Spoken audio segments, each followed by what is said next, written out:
नमस्कार। प्राइम समाचारमा स्वागत छ। म संगीता कटुवाल। म दिपेश किमिरे। सुरु गरौं आजका प्रमुख समाचारबाट।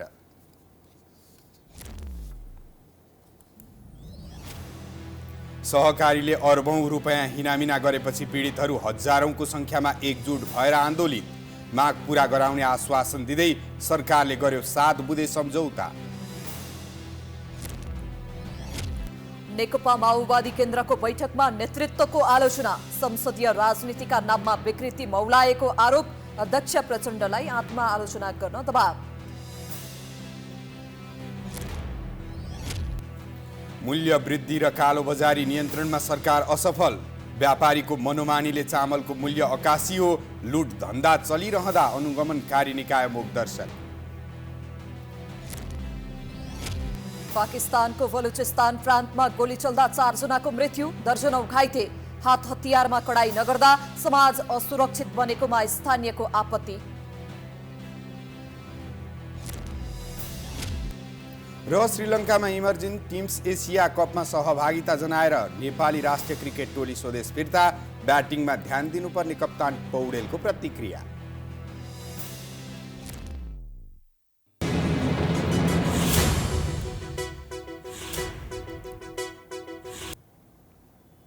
अब प्राइम समाचार विस्तारमा।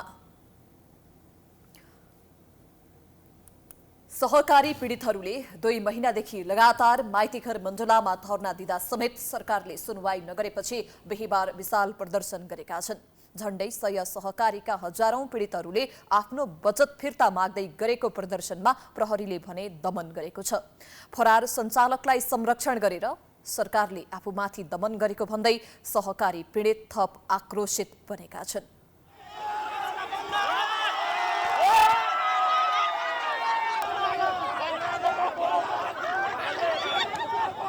दर्शकबिन अत्यन्त तनावपूर्ण स्थिति बनेको छ बिजुली बजार क्षेत्रमा।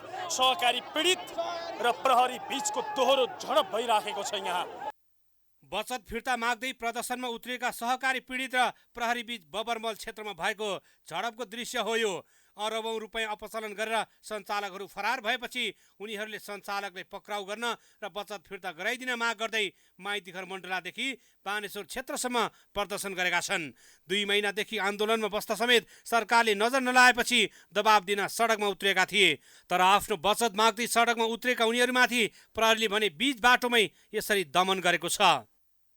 फेरि पनि झडप भएको छ। दर्शकबिन यहाँ पुरुष प्रहरीले पनि महिलामाथि दमन गरेको स्थिति छ र सहकारी पीडितहरूले पनि सडक नछाड्ने अडान लिएपछि यो झडपको स्थिति बनेको छ। सहकारी पीडितहरू सडकमै सुतेका थिए। न्यायको भिख माग्दै प्रहरीले सडकबाट उठाउन खोजेपछि यो तनावको स्थिति बनेको छ।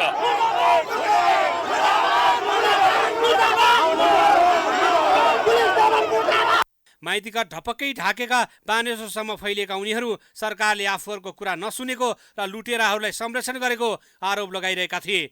जनताको पैसा लुटेर भाग्नेलाई संरक्षण गर्ने र आफ्नो बचत फिर्ता माग्नेमाथि दमन गर्ने काम गरेको भन्दै प्रहरीको सरको विरोध गरे।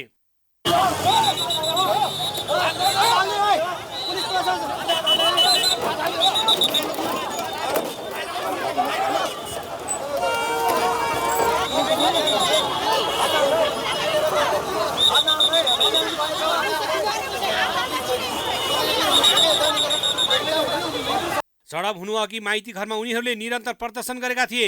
2 महिनादेखि आन्दोलन गर्दा पनि आफूहरूको माग सरकारले नसुनेको र बचतकर्ताको पैसा खाएर भाग्नेलाई संरक्षण गरेको भन्दै आक्रोश पोखिरहेका थिए। यसरी नाराबाजी गरेका थिए।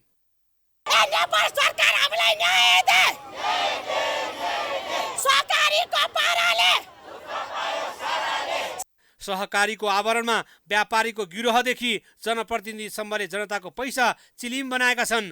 मकै पोलेर टोयलेट सफा गरेर जम्मा गरेको पैसा खाएर यस्तो गिरोह भागेपछि उनीहरू गुहार माग्न सडकमा आएका छन्। करोड होइन अर्ब रुपियाँ लुटेर सहकारीका सञ्चालकहरू फरार भएपछि झन्डै 100औं सहकारी पीडितहरू, अझै भनौँ हजारौं सहकारी पीडितहरू यतिखेर माइतीघर मण्डलामा भेला भएका छन्। 100औं सहकारीका पीडितहरू र उनीहरूलाई ठग्ने चाहिँ कस्तासम्म छन् भने श्रीमान श्रीमती मिलेर चलाएको सहकारीले ठगेको छ, जनप्रतिनिधिले चलाएको सहकारीले ठगेको छ, व्यापारीहरूको गिरोहले ठगेको छ, यहाँको पैसा लगिएको छ, आफ्नो व्यक्तिगत व्यापार धन्दामा लगाइएको छ। कतिसम्म भने कतिले मिडियाको आडबाटै सबैका पैसा झरप्प पारौँला झैँ गरेर मिडिया नै खोलेर कालो धन्दा चलाइराखेका छन्। कतिपयले जग्गा जमिन र घरमा पैसा हालेका छन्, कतिपयले नेटवर्किङ बिजनेसमा पैसा हालेका छन् र जनताको पैसामा होली खेलेका छन् र मनपरी ढङ्गबाट पैसा चलाइराखेका छन्। अति भएपछि, सहन नसकेपछि, सडकमा आउनुपर्ने बाध्यता भएपछि, घरमा चुलो नबल्ने स्थिति भएपछि बाध्य भएर सहकारी पीडितहरू यतिखेर माइतीघर मण्डलामा भेला भएका छन्। बागलुङको ढोरपाटन नगरपालिकाका मेयर देवकुमार नेपाली 2.5 महिनादेखि बेपत्ता छन्। उनी मेयर मात्रै होइनन्, इमेज सहकारीको अध्यक्ष पनि हुन्। बचतकर्ताको 2 अर्ब रुपियाँ लिएर फरार भएपछि बागलुङदेखि पीडितहरू न्याय माग्न काठमाडौँ आएका छन्।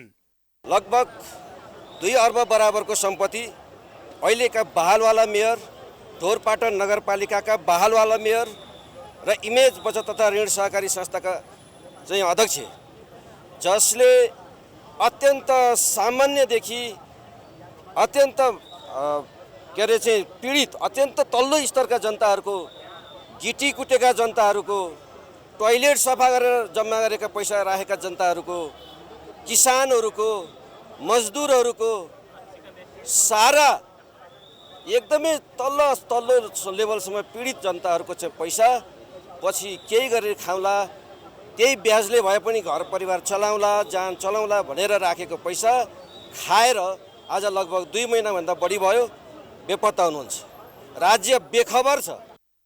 व्यापारीहरूको गिरोहले त झन बचतकर्ताको पैसा मस्तीको धन्दा चलाउँदै आएका छन्। नेटवर्किङ व्यापार चलाउँदै आएका जीबी राई र कुमार रम्तेलको समूहले सोडालक्ष्मी सहित आधा दर्जनभन्दा धेरै सहकारी चलाएका छन्।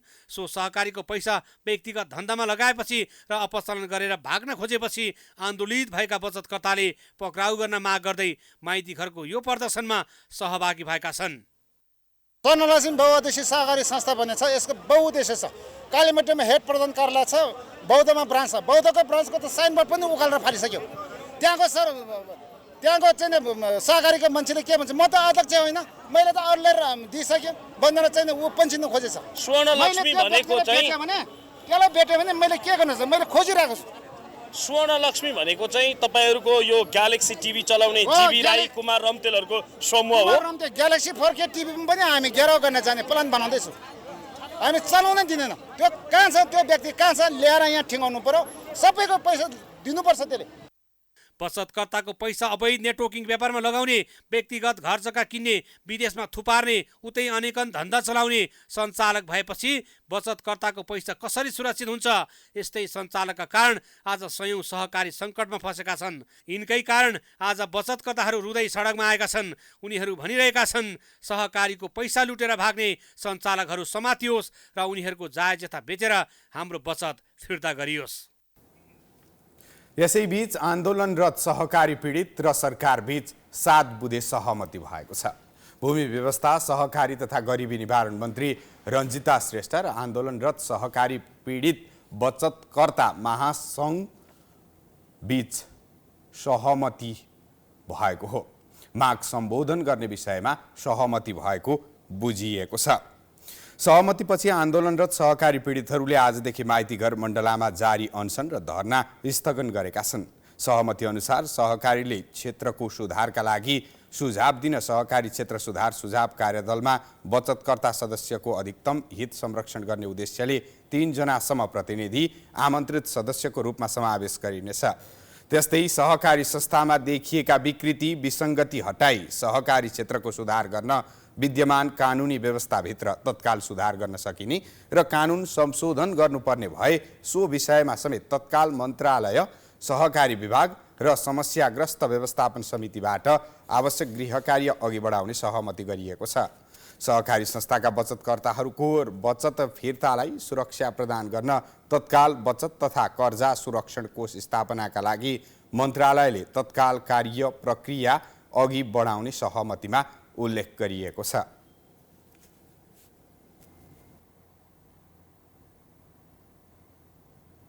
झण्डै 100 किलो सुन तस्करीको अनुसन्धानले राजनीतिक रूप लिएको छ। राजनीतिक दलका नेताहरू नै मुछिएपछि अनुसन्धान फितलो हुन थालेको आशंका गरिएको छ। सत्तारूढ दलकै नेताहरूले प्रधानमन्त्री प्रचण्ड वा उनका निकटका व्यक्ति नै सुन तस्करमा संलग्न भएको हुन सक्ने सम्मको आशंका व्यक्त गर्न थालेका छन्। छानबिन गरिरहेको राजस्व अनुसन्धान विभाग पनि प्रश्नको घेरामा परेको छ। त्रिभुवन अन्तर्राष्ट्रिय विमानस्थल भन्सार विभाग बाहिर बरामद भएको सुन कसले नेपाल ल्याएको हो भन्ने पत्ता लागेको छैन। उक्त सुन प्रकरणको छानबिन राजस्व अनुसन्धान विभागले गरिरहेको छ, तर अनुसन्धानले खासै गति भने लिन सकेको छैन। झन्डै 1 क्विन्टल सुन नेपाल भित्रिएर विमानस्थलबाट बाहिरिनुमा गृहमन्त्रीको कमजोरी भएको भन्दै नेकपा एमाले राजीनामा माग्नेदेखि उच्चस्तरीय छानबिन समिति गठन गर्नुपर्ने माग गरिरहेको छ। अर्कोतिर नेकपा माओवादी केन्द्रका केही शीर्ष नेताहरूको नाम समेत सुन प्रकरणमा जोडिएपछि शङ्का र रहस्य गहिरिएको छ। प्रतिपक्षलाई छानबिनको माग गर्न थप बल समेत पुगेको छ, तर सरकारको नेतृत्व गरिरहेको नेकपा माओवादी केन्द्रका नेताहरूले एमालेको माग अस्वीकार गरिरहेका छन्। राजस्व अनुसन्धान विभाग सरकारकै निकाय भएकाले यसले अनुसन्धान गरिरहेका कारण उच्चस्तरीय छानबिन समिति आवश्यक नभएको माओवादीको ठहर छ। सुन प्रकरणमा राजस्व अनुसन्धान विभागले आफ्नो अनुसन्धान जारी गरेको छ। अनुसन्धान गर्ने निकाय सरकारकै निकायहरू हुन्। सरकारकै निकायले गरिराखेका छन्। सरकारले पकडेको छ। सरकारले पकडेको र सरकारले अनुसन्धान गर्न नसक्दा, अनुसन्धान नहुँदा, तथ्य पत्ता नलाग्दा उच्च स्तरीय पनि आवश्यक पर्दा बनाउनु पर्ला। तर अहिले प्रारम्भमा जसरी सरकारले त्यो कुरालाई पकडेको छ, सरकारले पकड्नै थाहा भयो। सरकार नपकडेको थाहा थियो र कसैलाई? सरकारमा रहेको प्रमुख दल नेपाली काङ्ग्रेसले सुन प्रकरणमा ठोस धारणा सार्वजनिक गरेको छैन, तर नेताहरूले भने विभिन्न टीका टिप्पणी गरिरहेका छन्। नेता डाक्टर शेखर कोइरालाले त शङ्काको सुई प्रधानमन्त्री प्रचण्डतिरै सोझ्याइदिएका छन्। हेर्नुहोला, म तपाईँहरूलाई आज भन्दैछु, यो काण्ड सेलाउँदै यो काण्ड चलिरहेको बेलामा फेरि अर्को काण्ड निस्किन्छ। कुनै पनि काण्ड तपाईँको उसमा पुग्दैन, लजिकल एन्डमा हामीले पुर्याउँदैन। किन पुग्दैन भन्दाखेरि त्यही माथिका मानिसहरू इन्भल्भ भएको भएर नपुगेको नभएको, अरू त केही कारण म त देख्दिनँ। सिबिआई इन्भल्भ छैन, फेरि राजस्व अनुसन्धान मात्रै इन्भल्भ भइरहेको छ, सिआइबी इन्भल्भ छैन।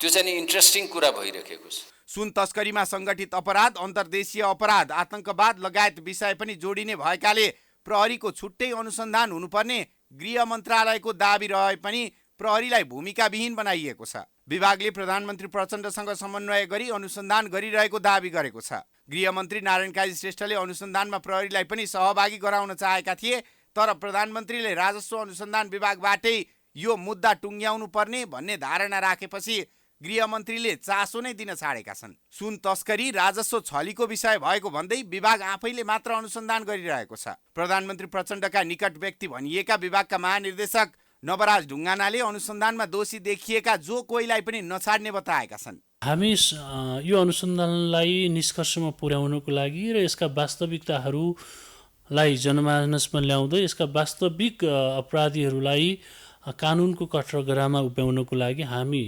निरन्तर लागिराखेका छौँ, त्यसमा प्रतिबद्ध छौँ र यसमा सम्माननीय प्रधानमन्त्रीज्यूको विशेष निर्देशन पनि छ र हामी त्यसै अनुसार क्रियाशील छौँ। चाहे त्यो जुनसुकै होस्, जुनसुकै अवस्थामा, जुनसुकै रूपमा, जुनसुकै ठाउँमा होस्, तिनीहरू अनुसन्धानको दायरामा आउँछन् र यसको सत्य तथ्य बाहिर आउँछ। अनुसन्धानको गति सुस्ताउँदै जाँदा यसको फाइदा अपराधमा संलग्नलाई पुग्ने देखिन्छ। प्रहरीलाई साइडमा राख्दा सुन प्रकरणसँग जोडिएको राजनीतिक, प्रशासनिक, व्यापारिक जालो, अन्तर्राष्ट्रिय गिरोह र उसका सहयोगीलाई कारबाहीको दायरामा ल्याउनबाट सरकार चुक्ने हो कि भन्ने आशंका उब्जिएको छ। संसद जनताको मुद्दा मुखरित गर्ने मुख्य थलो हो। त्यसो त संसदीय प्रणालीमा सरकार सत्ता पक्षको र सदन प्रतिपक्षको मानिन्छ, तर नेपालमा दुवै सङ्घीय संसद प्रतिपक्षी दलकै कारण अवरुद्ध बन्दै आएका छन्।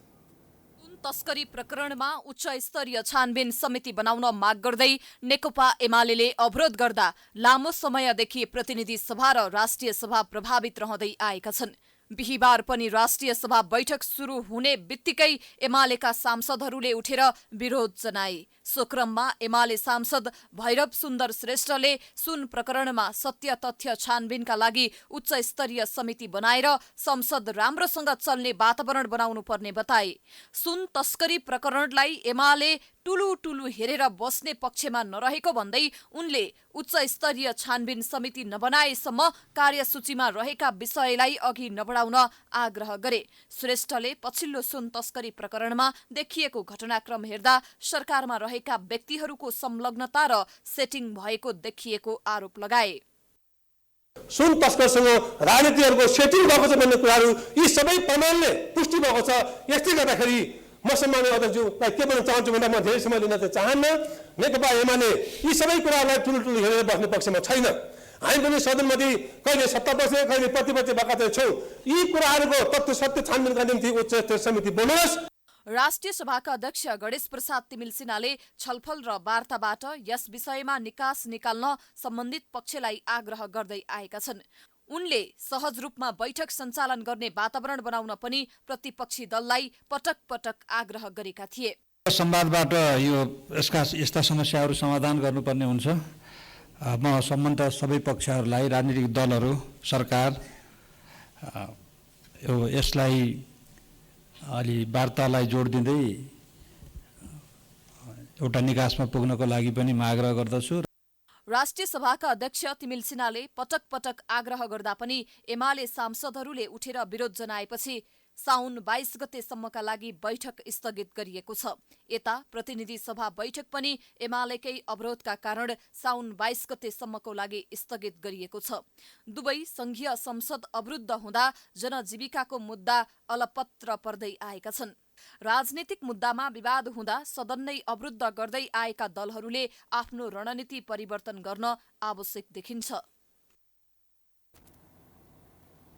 सरकारले सुन तस्करी प्रकरणमा राजस्वले अनुसन्धान गरिरहेकाले उच्च स्तरीय समिति आवश्यक नरहेको स्पष्ट पारेको छ।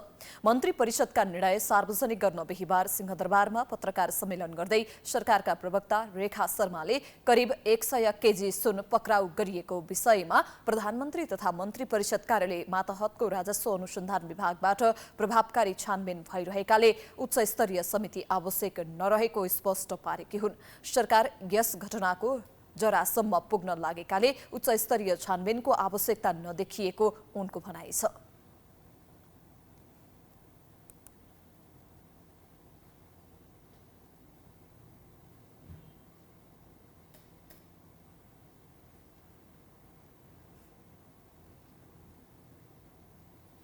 सरकारले दृढतापूर्वक यो विषयमा उभिसकेपछि सरकारले नचाहेको भए सम्भवतः यो सुन पनि समातिने थिएन। यो सुन पनि जुन आयो अहिले प्रकरण आयो यो पनि हुने थिएन। त्यसकारण सरकारले नै छानबिन गरिरहेको अवस्थामा राजस्व अनुसन्धान विभाग भनेको सरकारको शक्तिशाली शक्ति सम्पन्न आयोग त्यो विभाग हो। त्यो विभागले नै आफ्ना प्रक्रियाहरू कामहरू अगाडि बढाइरहेको र यसको तस्करीको रुट कजमा हामी पुग्छौँ भनेर एउटा कमिटमेन्ट सहित राजनीतिक नेतृत्व लागिरहेको बेलामा फेरि थप अर्को यो अनुसन्धान गर्न समिति बनाउने फेरि यसलाई विषयवस्तुलाई डाइभर्ट गर्ने कुराले यो अनुसन्धान प्रक्रियामा पनि प्रभाव पर्छ भन्ने हामीलाई लागेको छ। प्रवक्ता शर्माले सरकारकै अग्रसरतामा सुन पक्राउ गरिएको भन्दै विभागले गरिरहेको अनुसन्धानलाई निष्कर्षमा पुग्न दिन आग्रह गरिन्। राज्यको एउटा निकायले छानबिन गरिरहेकै अवस्थामा अर्को समिति बनाउँदा छानबिन प्रभावित हुन सक्ने उनको भनाइ छ। त्यस्तै प्रवक्ता शर्माले एमालेले संसदमा गरिरहेको अवरोध हटाउने विषयमा समेत कुराकानी भइरहेको उल्लेख गर्दै छिट्टै अवरोध हट्ने विश्वास व्यक्त गरिन्। नेकपा माओवादी केन्द्रको जारी केन्द्रीय कमिटी बैठकमा नेतृत्वको कार्यशैलीलाई लिएर चर्को आलोचना भइरहेको छ। नेतृत्व परिवारवादमा फसेको, पार्टीमा नेतृत्व हस्तान्तरणको थिति नबसालेको र नेतृत्व चयनमा चुनावी प्रक्रिया अवलम्बन हुन नसकेको भन्दै केन्द्रीय सदस्यहरूले आक्रोश पोखिरहेका छन्। राजतन्त्र फाल्न निर्णायक भूमिका खेलेको तत्कालीन नेकपा माओवादीका नेतृत्व 1.5 दशकको शान्तिपूर्ण राजनीतिक यात्रापछि आफै राजा महाराजा जस्ता भएका छन्। उनीहरूका सन्तानहरू राजकुमार राजकुमारी जस्ता भएका छन्। जीवनशैली राजा महाराजाहरूलाई पछि पार्ने हालको छ। 1 दशकसम्मको जनयुद्ध, हजारौंको बलिदान र घाइते तथा बेपत्ताहरूको योगदान यसैको लागि थियो। के यही पाराले समाजवादको यात्रा तय हुन्छ? माओवादीको जारी केन्द्रीय कमिटी बैठकमा केन्द्रीय सदस्यहरूले नेतृत्वको आलोचना गर्दै व्यक्त गरेका अभिव्यक्तिहरू हुन् यी। हुन त माओवादी केन्द्रका हरेक केन्द्रीय कमिटी बैठकमा सदस्यहरूले यसरी नै नेतृत्वको कार्यशैलीको आलोचना गर्दै आएका छन्, तर नेतृत्वमा सुधारको कुनै सङ्केत नदेखिए पनि आलोचना गर्न भने छाडेका छैनन्। हाम्रो पार्टीको सङ्गठन राम्रो भएन, जनतामा हामी कम गयौँ, टाठाबाठा जान्ने सुन्ने धनीमानी हुनी खानीहरू कहाँ चाहिँ बढी समय बितायौँ, सहरिया बजारिया भयौँ, गाउँले ग्रामीण जीवनमा गएनौँ, किसान मजदुरतिर श्रमपट्टि हामी ध्यान दिएनौँ, समाजवाद उन्मुख कार्य हामीले गर्न सकेनौँ। यो कुरा चाँडै गर्न पर्यो, छिटो गर्न पर्यो। बैठकमा सदस्यहरूले पार्टीको निरन्तर क्षयीकरण हुनुको दोष पनि नेतृत्वले लिनुपर्ने भन्दै आलोचना गर्दै आएका छन्। पार्टी जस्तो नभएको, विचार र व्यवहार लथालिङ्ग अवस्थामा रहेको भन्दै नेतृत्व सच्चिनुको विकल्प नभएको सदस्यहरूले बताउँदै आएका छन्। संसदीय राजनीतिमा आएपछि माओवादी पनि काङ्ग्रेस र एमाले भन्दा फरक नभएको भन्दै अर्को क्रान्तिको तयारी गर्नुपर्नेमा सदस्यहरूले जोड दिए। साथै बैठकमा सदस्यहरूले प्रधानमन्त्री र मन्त्रीका सचिवालय सदस्यहरूको पनि चर्को आलोचना गर्दै आएका छन्। सचिवालयमा आफ्ना आफन्त भर्ना गरेर विभिन्न किसिमका अनियमितता गर्ने वातावरण निर्माण गरेको भन्दै केन्द्रीय सदस्यहरूले सचिवालयमा आफन्त राख्न नपाउने व्यवस्था गर्नुपर्नेतर्फ नेतृत्वको ध्यान आकर्षण गराएका छन्। प्रधानमन्त्री आफै पनि पारिवारिक घेरामा रमाएको भन्दै सदस्यहरूले दुखेसो पोखिरहेका छन्। यत्रो समय यत्रो सबैतिरबाट कुरा उठिसकेपछि सकेसम्म पार्टीले आधिकारिक निर्णय गर्दाखेरि चाहिँ त्यस्ता ठाउँहरूमा अब परिवारका मान्छेहरू, अब श्रीमानले श्रीमती, श्रीमतीले श्रीमान, यस्तै पनि छोराछोरी यस्तै राख्ने कुरालाई चाहिँ अब कर्मश बिस्तारै हटाउँदै जानुपर्छ भन्ने चाहिँ मेरो पनि मान्यता। साथै पार्टीका नेताहरूको विभिन्न किसिमका आपराधिक व्यक्ति तथा दलालहरूको घेराबन्दीमा परेको र त्यसले पार्टीलाई नै क्षति पुर्याएको सदस्यहरूको आरोप छ। यद्यपि नेतृत्वले आत्मआलोचना गरेर अघि बढ्नुको विकल्प नरहेको सदस्यहरूको धारणा रहेको छ। बैठक चाहिँ सुदृढ विस्तार गर्ने, पार्टीलाई व्यवस्थित गर्ने भनेर मेन कुरा उठेको छ र आत्मआलोचना सहित हामीले गरेका कमजोरीलाई रियलाइजेसन गर्दै अब नयाँ तरिकाले चाहिँ 21औं शताब्दीमा हामी अगाडि बढ्नुपर्छ भन्ने सहितको छलफल चलिरहेको छ। पार्टीका कतिपय नेताहरूमा कामचोर प्रवृत्ति हावी भएको, पार्टी, दलाल, ठेकदार र बुर्जुवाको घेरामा रहेको शहीद परिवारको अवस्था बेहाल रहँदा पनि पार्टी नेताहरूले बेवास्ता गरेको भन्दै सदस्यहरूले बैठकमा आलोचना गरिरहेका छन्। साथै नेताहरूमा उमेर हदको व्यवस्था गर्नुपर्ने, लाभको पदमा रहेकाहरूको सम्पत्ति छानबिन गर्नुपर्ने र एक व्यक्ति एक जिम्मेवारीको व्यवस्था गर्नुपर्ने जस्ता माग पनि बैठकमा घनीभूत रूपले उठ्दै आएको छ। प्राइम समाचार जारी छ, हामी विश्रामपछि आउँछौँ।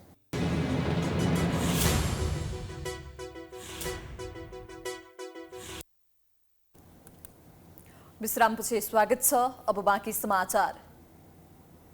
संघीय संसदको संसदीय सुनवाई समितिले विभिन्न देशका लागि परराष्ट्र सेवाका 6 जना प्रस्तावित राजदूतको नाम अनुमोदन गरेको छ। सिंहदरबारमा बिहिबार बसेको समिति बैठकले 6 जनाको राजदूतको सुनवाई गर्दै सर्वसम्मत रूपमा अनुमोदन गरेको हो। सरकारले गत असार 26 गते लोकबहादुर थापालाई न्युयोर्क स्थित संयुक्त राष्ट्र संघका लागि स्थानीय नियोग, रामप्रसाद सुवेदी स्विजरल्याण्ड, सुधीर भट्टराई फ्रान्स, घनश्याम लम्साल कुवेत, तेजबहादुर छेत्री संयुक्त अरब इमिरेट्स र धनबहादुर ओली थाइल्याण्डका लागि राजदूतमा नाम सिफारिस गरी संसदीय सुनवाईका लागि पठाएको थियो। सुनवाई समितिको कार्यविधि अनुसार योग्यता अनुभवका साथ जिम्मेवारी वहन गर्ने विषयमा प्रस्तावित राजदूतसँग छलफल गरेको र ओजुरीहरूमाथि समेत छलफल गरेर अनुमोदन गरिएको समिति सभापति ज्ञानेन्द्र बहादुर कार्कीले जानकारी दिए।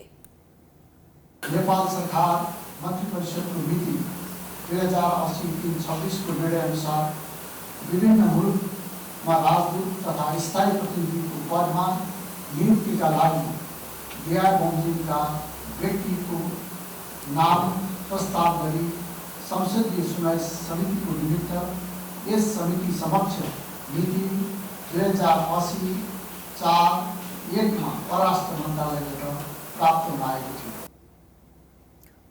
त्यसअघि बैठकमा प्रस्तावित राजदूतहरूले दुई मुलुक बीचको कूटनीतिक सम्बन्धलाई अझै प्रगाढ बनाउन सक्दो प्रयास गर्ने प्रतिबद्धता जनाएका थिए। सुनवाई समितिबाट अनुमोदन भएसँगै राष्ट्रपतिले नियुक्त गर्ने बाटो खुलेको छ।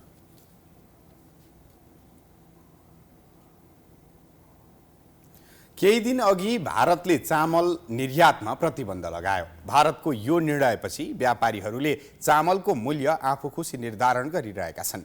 अर्थात् भारतले निर्यातमा प्रतिबन्ध लगाएको भन्दै सस्तो मूल्यमा भण्डारण गरिएको चामललाई महँगोमा बेचेर थोक तथा खुद्रा व्यापारीले लुट धन्दा मच्चाइरहेका छन्। कुनै पनि खाद्य वस्तुको मूल्य वृद्धि भयो भन्ने सुन्न साथ होलसेल तथा खुद्रा व्यापारीको नियत खराब भइहाल्छ। सस्तो मूल्यमा खरिद गरेर भण्डारण गरेका खाद्यान्नलाई मूल्य वृद्धि हुन साथ महँगो मूल्य तोकेर ग्राहकको ढाड सेक्न उनीहरू उद्यत भइहाल्छन्। त्यस्तै केही दिन अघि भारतले चामल निर्यातमा प्रतिबन्ध लगाउने घोषणा गर्यो। भारतको प्रतिबन्धपछि यहाँका होलसेल तथा खुद्रा व्यापारीहरूले पुरानै चामललाई आफू खुसी मूल्य बढाएर बेच्न थालेका छन्। व्यापारीको यो कालोबजारी गर्ने खेलका कारण उपभोक्ता भने मारमा परिरहेका छन्। दैनिक उपभोग्य वस्तु चामलमै अचाक्ली मूल्य बढेका कारण भान्सा महँगो भएको उपभोक्ताको गुनासो छ। व्यापार चाहिँ आधी मात्रै छ, खर्च चाहिँ डेढी भएको छ। चामलमा अब एक बोरामै 500-700 भन्दा बेसी बढेको छ। प्रति 25 किलो 30 किलोमा 700-800 जति बढिसकेको छ। चामलको मूल्य त मार त परिहाल्यो नि। अब आम्दानी घटिरहेको छ, यता मूल्य बढेपछि त मार त परिहाल्यो नि। यो चामल बन्द गरेको भोलिपल्ट नै हाम्रो नेपालमा कालाबजारी भएको छ। म वाणिज्य आपूर्ति तथा उपभोक्ता संरक्षण विभाग अगाडि बसिरहेर भनेको छु, यो अफिसको पनि कर्तव्य हो चेक गर्ने। तर आज कुनै निकायले कुनै सरकारले चेक गर्दैन। कालाबजारी दिनदिनै बढ्दो छ। यो हाम्रो खाद्यान्न बढेपछि यति मर्का परेको छ भन्ने कुरा हामीहरूको घरमा चुलो बल्न छोडिसक्न लागेको छ। चामलको मूल्य प्रति बोरा 100 रुपैयाँले वृद्धि हुँदा व्यापारीहरूले भने बोरामा 500 रुपैयाँसम्म बढाएर बिक्री गरिरहेका छन्। व्यापारीहरूले भने भारतबाट चामल निर्यात बन्द भएकाले मूल्य वृद्धि भएको बताउँछन्। केहीले पुरानै भण्डारको चामल भएकाले पुरानै मूल्यमा चामल बिक्री भइरहेको बताएका छन्। मूल्य वृद्धिबारे व्यापारीहरूबाटै फरक प्रतिक्रिया आउनुले पनि उनीहरूले कसरी लुट धन्दा चलाइरहेका छन् भन्ने प्रश्न हुन्छ। इन्डियाले जुन बन्द गरेको छ नि, त्योभन्दा अगाडिदेखि नै हल्का धानको रेट चाहिँ बढिरहेको थियो। इन्डियामा सर्टेज भएर त्यो बन्द भएको भएर हल्का रेट बढेको हो। व्यापारीहरूले चाहिँ खासै अब अहिलेको मिलको रेट अनुसार हल्का चाहिँ बढाएको छ। एमआरपी पनि हुन्छ त्यसमा, त्यो अनुसारको धेरै त बढाएको छैन। त्यो बढेको छैन। यो हल्ला भइरहेछ धेरै जस्तो। यो बाहिरबाट अहिले माल नआएर, इन्डियाबाट चामलहरू नआएर चाहिँ अहिले धेरै चाहिँ ग्राहकमा त्रासता छ। साउन 17 गते वाणिज्य आपूर्ति तथा उपभोक्ता संरक्षण विभागले व्यापारीहरूलाई पुरानै मूल्यमा चामल बिक्री गर्न निर्देशन दिएको थियो। विभागले कार्यालयमा बसेर निर्देशन दिने तर अनुगमन गर्न भने चुक्दा महँगी दिन प्रतिदिन उकालो लागिरहेको छ। हामी निरन्तर अहिले चाहिँ यो दाल चामल जनताको जुन आधारभूत आवश्यकता दैनन्दिन प्रयोग गर्नुपर्ने वस्तुहरू छ, हामी त्यसैप्रति केन्द्रित छौँ। र चाहिँ कानुनले तोकिदिएको हदभन्दा बढी मुनाफा लिएर कसैले अवाञ्छित तवरले बजारमा मूल्य वृद्धि गरेको पाइयो भने त्यो अवस्थामा चाहिँ कारबाही एकदम कानुन बमोजिम कारबाही हुन्छ नै। नेपाल खुद्रा व्यापार सङ्घको तथ्याङ्क अनुसार 25 किलोको सोना मन्सुली चामलमा प्रति बोरा 100 रुपैयाँले मूल्य वृद्धि भएको छ। त्यस्तै 25 किलोको स्टिम जिरा मसिनो चामलको मूल्य प्रति बोरा 150 रुपैयाँसम्मले वृद्धि भएको छ। यसरी व्यापारीहरूले महँगो चामल बेचेर लुट धन्दा गरिरहँदा अनुगमनकारी निकाय भने अनुगमन गर्न चुकेको देखिन्छ। नेपालमा पूर्ण स्तनपान गराउनेको संख्या घट्दो छ। स्वास्थ्य तथा जनसङ्ख्या मन्त्रालयको 2016 र 2022 को तथ्याङ्क हेर्दा स्तनपान गराउनेको संख्यामा 10% कमी आएको हो। यसले स्तनपान गराउनेको संख्या 90% पुर्याउने नेपाल सरकारको लक्ष्यमा धक्का लाग्ने देखिएको छ।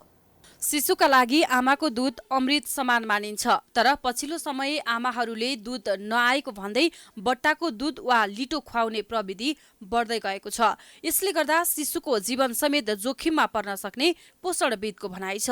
पोषणविदहरूका अनुसार बच्चा जन्मेको केही घण्टा मात्रै ढिलो स्तनपान गराउनाले पनि शिशुको जीवन जोखिममा पर्न सक्छ। तर पछिल्लो समय स्तनपान गराउने आमाको संख्या घट्दै जानु थप चिन्ताको विषय बनेको छ। कामकाजको व्यस्तता, सामाजिक सञ्जालको असर, शरीर बिग्रिने चिन्ता, आमाको दूधलाई प्रतिस्थापन गर्ने वस्तुको बिगबिगी जस्ता कारणले स्तनपान गराउने महिलाको संख्या घट्दै गएको उनीहरूको धारणा छ। यी सबै यस्ता हेर्दाखेरि साना साना कुरा तर एकदमै महत्त्वपूर्ण कुरा हुन्, जसले गर्दाखेरि महिलाहरूले पहिलाको तुलनामा अहिले स्तनपान गराउन कम गरेको देखिन्छ भने अर्को चाहिँ एकदमै मार्केटिङ यो दुध बेच्ने बच्चाहरूको दुध बेच्ने व्यापारीहरूको मार्केटिङले पनि यसमा काम गरेको छ। प्रसुति गृहको बाहिरतिर गएर तपाईँले हेर्नुभयो भने प्रसुति गृहको बाहिरको पसलहरूमा औषधि पसलहरूमा मजासँग बच्चाको दुधहरू जन्मिए बित्तिकै बच्चालाई अथवा 6 महिनासम्मको बच्चालाई भनेर दुध बेचिरहेको हुन्छ होइन, बट्टाको दुध। अनि आमाहरूलाई अलिकता गाह्रो भइसकेपछि स्वास्थ्य कर्मीहरूले तपाईँलाई गाह्रो भयो र भइहाल्यो बट्टाको दुध खुवाउनुहोस् भनेपछि एकचोटि बच्चाले बट्टाको दुध खाइसकेपछि अनि आमाको दुध खुवाउन गाह्रो हुन्छ। यता सरकारले दिगो विकास लक्ष्य प्राप्तिका लागि स्तनपानलाई एक प्रमुख आधारका रूपमा लिँदै सन् 2030 सम्ममा पूर्ण स्तनपान गराउने नेपाली आमाको संख्या 90% पुर्याउने लक्ष्य लिएको छ। तर 2022मा गरेको सर्वेक्षणको तथ्याङ्कले स्तनपान गराउने आमाको संख्या जम्मा 56%मा सीमित देखाएको छ। यो तथ्याङ्क 2016मा गरेको सर्वेक्षणको आधारमा 10% कम हो। यो तथ्याङ्कले सरकारले लिएको लक्ष्य प्राप्तिमा ठूलो चुनौती देखिएको छ। त्यहाँ चाहिँ स्तनपान मैत्री कार्यस्थल नभएकै कारणले उहाँहरूले चाहिँ आफ्नो बालबालिकालाई चाहिँ स्तनपान गराउन सक्नु भएको छैन। बालबालिकालाई स्तनपानको सट्टामा अन्य वस्तुहरू चाहिँ बाध्य भएर चाहिँ प्रयोग गर्नु परिरहेको छ, जसले गर्दाखेरि बालबालिका र आमाको स्वास्थ्यमा मात्रै यसले चाहिँ नकारात्मक प्रभाव पार्दैन, देशको समग्र आर्थिक तथा सामाजिक विकासमा पनि यसको चाहिँ नराम्रो र प्रतिकूल असर पर्दछ र हाम्रो अहिलेको तथ्याङ्कहरूले पनि त्यही देखाउँदछ। स्तनपानको पूर्ण सफलताका लागि स्तनपानको फाइदाबारे प्रचार गर्नुको विकल्प छैन। बच्चा जन्मेको 6 महिनासम्म स्तनपान मात्रै गराउनु पर्ने भए पनि पछिल्लो समय स्तनपान मात्रै गराउनेको संख्यामा कमी आउनु दुःखद भएको चिकित्सकहरू बताउँछन्। हाल हाम्रो देशमा 6 महिनासम्म स्तनपान मात्र गर्न पाउने शिशुको संख्या घट्दै गएको देखिन्छ। यसको मुख्य कारण आजकल महिलाहरू धेरै कामकाजमा फर्किने भएको कारणले हुन सक्छ र उहाँले घरमा हुँदाखेरि आफ्नो शिशुलाई आफ्नो दुध खुवाउनुहुन्छ, तर काममा फर्किसकेपछि कार्यस्थलको वातावरण त्यति स्तनपान मैत्री नभएको कारणले गर्दा उहाँले अरू दुध खुवाउन बाध्य हुनुहुन्छ। तथ्याङ्क अनुसार सन् 1996मा पूर्ण स्तनपान गराउने आमाको संख्या 75% थियो। उक्त संख्या 7%ले घट्दै सन् 2001मा 68%मा झरेको थियो। सन् 2006मा त झन् 15%ले घट्दै 53%मा सीमित थियो। सन् 2011मा बढेर 70% पुगेको तथ्याङ्क त्यसपछि पुनः घट्दै गएको सर्वेक्षणले देखाएको छ। 2016मा 66% रहेको सो संख्या अहिले 56%मा सीमित देखिए। पछिल्लो समय भारतसँगको सीमावर्ती क्षेत्रमा देखिएको आँखा पाक्ने रोग काठमाडौँ उपत्यकामा समेत देखिन थालेको छ। चिकित्सकीय भाषामा आँखाको सेतो भाग सुन्निने र रातो हुने समस्यालाई एडिनो भाइरस कन्जङ्टिभाइटिस भनिन्छ। आँखा पाक्ने रोगका कारण देशभरका आँखा अस्पतालमा बिरामीको चाप बढेको छ।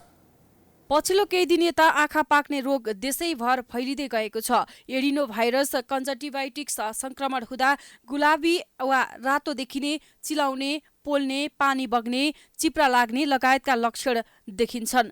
बिरामीको परेला सुन्निने, आँखामा केही बिजे जस्तो महसुस हुने, उज्यालो हेर्न गाह्रो हुने, दृष्टि धमिलो हुने लगायतका समस्या हुने गरेको छ। पछिल्लो समय भारत र त्यसपछि सीमावर्ती नेपाली क्षेत्रमा देखिएको आँखाको संक्रमण हाल राजधानीमा समेत देखिन थालेको छ। अप्रत्यक्ष रूपमा हात वा कुनै माध्यमले स्वस्थ व्यक्तिको आँखामा पुग्दा संक्रमण सर्छ। यसले संक्रमित व्यक्ति वा घर बाहिर गएर फर्केका स्वस्थ व्यक्तिले हात नियमित रूपमा साबुन पानीले धुनुपर्ने चिकित्सकको सुझाव छ। यस्तो संक्रमण भएको बेलामा तौलिया, रुमाल, लुगाफाटो, मेकअपका सामान अरूलाई प्रयोग गर्न दिनु हुँदैन। उता कपिलवस्तुमा आँखा पाक्ने रोगका कारण स्थानीय समस्यामा परेका छन्। आँखा पाक्ने रोगका कारण बिरामीको संख्या दिन प्रतिदिन बढ्दै गएको छ। अहिले चलिरहेको त्यो भाइरल आँखाको सङ्क्रमण मलाई पनि लक्षण देखिएको छ अनि त्यसैको चेकअपको सिलसिलामा म आँखा अस्पतालमा आएको छु।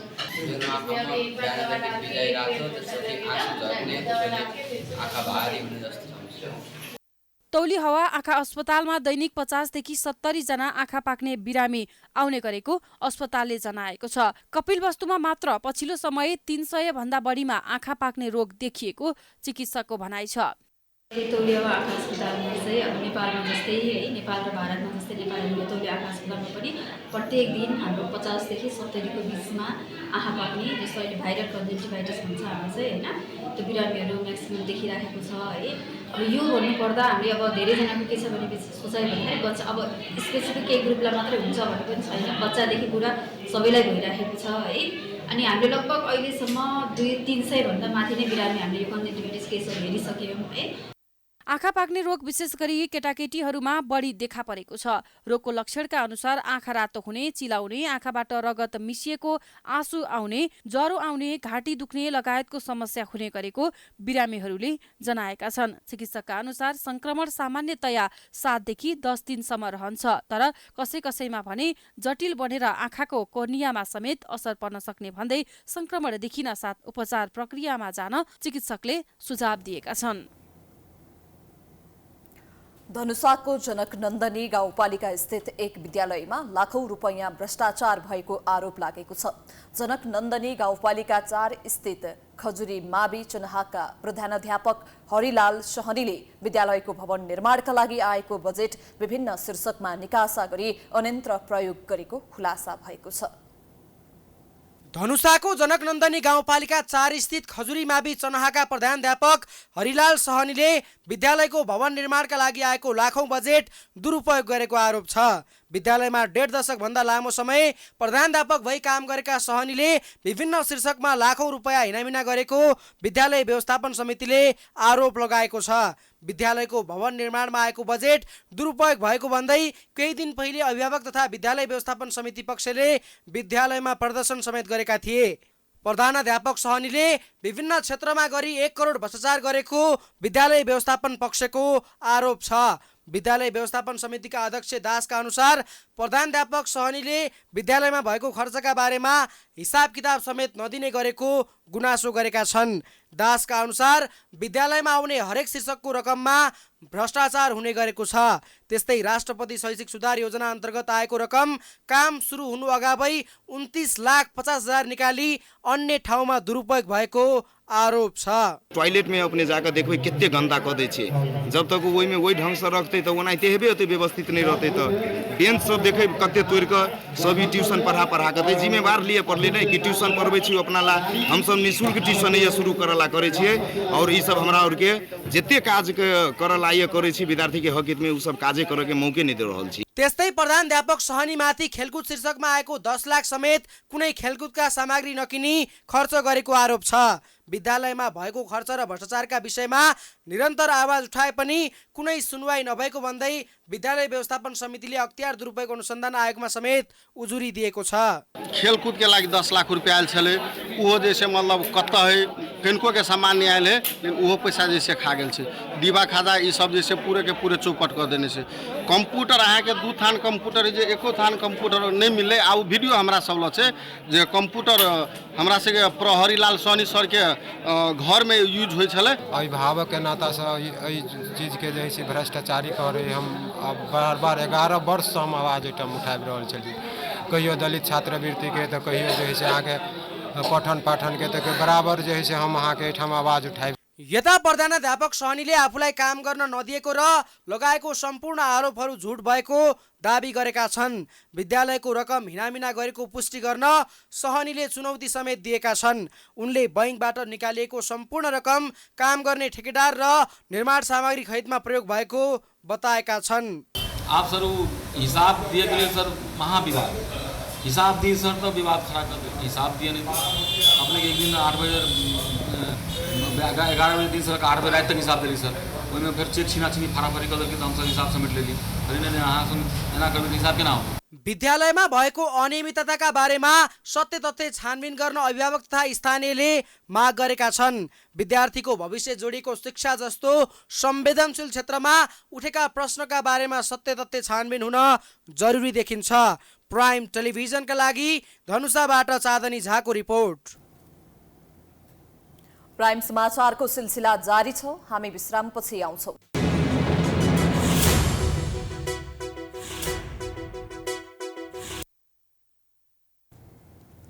विश्रामपछि स्वागत छ। अब आर्थिक समाचार।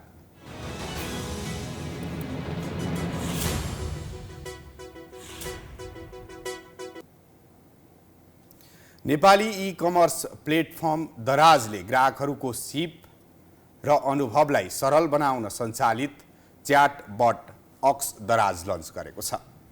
अक्स दराजले ग्राहकको विशेष आवश्यकताहरूको विश्लेषण गरेर यसमा आधारित सामानहरूलाई सिफारिस गर्ने कम्पनीले जनाएको छ। यसले ग्राहकहरूलाई उच्चस्तरीय अनुभवहरू प्रदान गरेर अफलाइन र अनलाइन किलमेल बीचको जानकारीहरूलाई प्रष्ट पार्न मद्दत पुग्ने विश्वास लिएको दराजका प्रमुख कार्यकारी अधिकृत बीआरके मिकेलसेनले बताए। दराज प्लेटफर्मका ब्रान्ड र विक्रेताहरूले पनि आक्स दराजबाट लाभ उठाउन सक्नेछन्। आक्स दराजले सामानको दृश्यता बढाउन र नयाँ दर्शकहरूमाझ पहुँच पुर्याउन मद्दत गर्नेछ।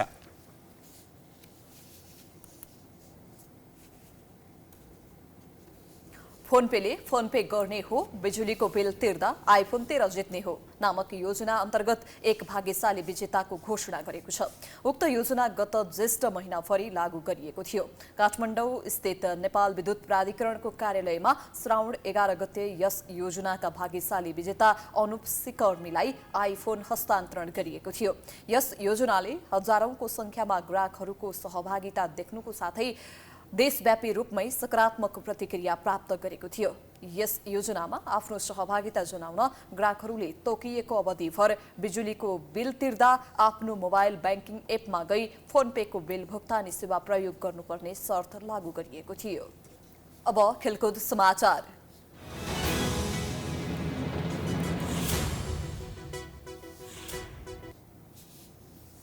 श्रीलङ्कामा इमर्जिङ टेम्स एसिया कपमा सहभागिता जनाएर नेपाली राष्ट्रिय क्रिकेट टोली स्वदेश फर्किएको छ।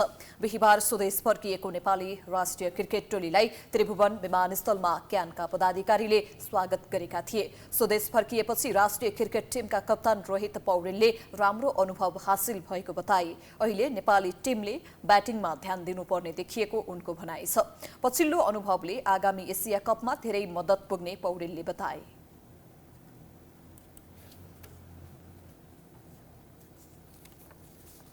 राम्रै भयो ट्रेनिङ, किनभने हामी एसिया कप श्रीलङ्कामा र पाकिस्तान दुवै ठाउँमा खेलिरहेछौँ, स्पेसली इन्डियासँग क्यान्डीमा खेल्दैछौँ। सो राम्रो एक्सपिरियन्स होइन, 10 दिन जति अनि टिमहरूसँग खेल्न पायौँ, 4वटा टिमहरूसँग खेल्न पायौँ। सो ओभरअल एक्सपिरियन्स राम्रो भयो। श्रीलङ्कामा रहँदा नेपाली टिमले केही अभ्यास खेल पनि खेलेको थियो। हामी प्राइम समाचारको अन्त्यमा आइपुगेका छौँ। जाँदा जाँदै प्रमुख समाचार पुनः एकपटक। सहकारीले अर्बौं रुपियाँ हिनामिना गरेपछि पीडितहरू हजारौंको संख्यामा एकजुट भएर आन्दोलित। माग पूरा गराउने आश्वासन दिँदै सरकारले गर्यो 7 बुँदे सम्झौता। नेकपा माओवादी केन्द्रको बैठकमा नेतृत्वको आलोचना। संसदीय राजनीतिका नाममा विकृति मौलाएको आरोप। अध्यक्ष प्रचण्डलाई आत्मालोचना गर्न दबाव। मूल्य वृद्धि र कालो बजारी नियन्त्रणमा सरकार असफल। व्यापारीको मनोमानीले चामलको मूल्य अकासियो। लुट धन्दा चलिरहँदा अनुगमनकारी निकाय मुख दर्शक। पाकिस्तानको बलुचिस्तान प्रान्तमा गोली चल्दा 4 जनाको मृत्यु, दर्जनौं घाइते। हात हतियारमा कडाई नगर्दा समाज असुरक्षित बनेकोमा स्थानीयको आपत्ति।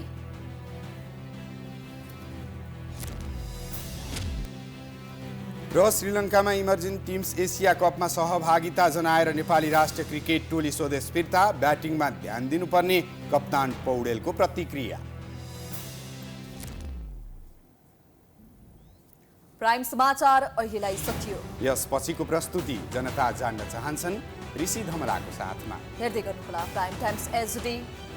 नमस्कार।